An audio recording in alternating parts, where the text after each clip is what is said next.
परमेश्वरको डर मान्नु। जय मसीह। आज बुधबार सेप्टेम्बर 17 तारिक असोज 1 गते। परमेश्वरको ताजा वचन आज तपाईको लागि। प्रियहरू, डर त सामान्य कुरा हो। ज्यान बचाउनको लागि जरुरी सुरक्षाको एक भावना हो। तर तपाईले केही गलत गर्नुभयो र त्यसको परिणाम आउँदैछ भनेर थाहा पाएपछि हुने डर, त्यो डरबाट त तपाईले जोगिनुपर्छ, होइन र? तपाईलाई कहिले ट्राफिक प्रहरीले धेरै छिटो चलाएको कारण रोकेको छ? मलाई धेरै वर्ष अघि यस्तै गरी रोकेको थियो। पछाडिको सिसामा रातो नीलो बत्ती बल्दा गाडी रोक्दा आउँदो परिणामको डर सुखद अनुभव होइन, तर गलत काम गरेको थाहा हुँदा आउने त्यो डर मानव इतिहासकै पुरानो डर हो। आदम र हव्वाले यो अनुभव पहिलो पटक गरे। अदनको बगैँचामा जहाँ उनीहरूलाई स्वतन्त्रता थियो, तर परमेश्वरले निषेध गर्नुभएको एक रुखको फल खाएपछि।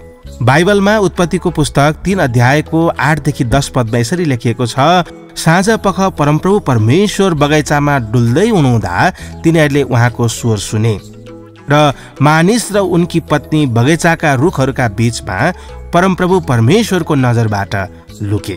तर परमप्रभु परमेश्वरले मानिसलाई बोलाउनु भयो, त कहाँ छस्?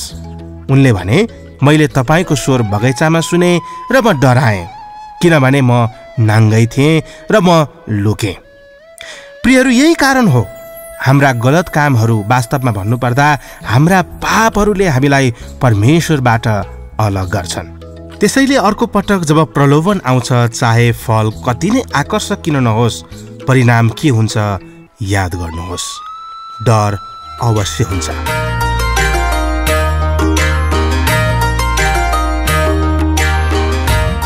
परमेश्वरको ताजा वचन आज केवल तपाईको निम्ति। परमेश्वरले तपाईलाई प्रशस्त आशिष दिनुभएको होस्। जय मसीह।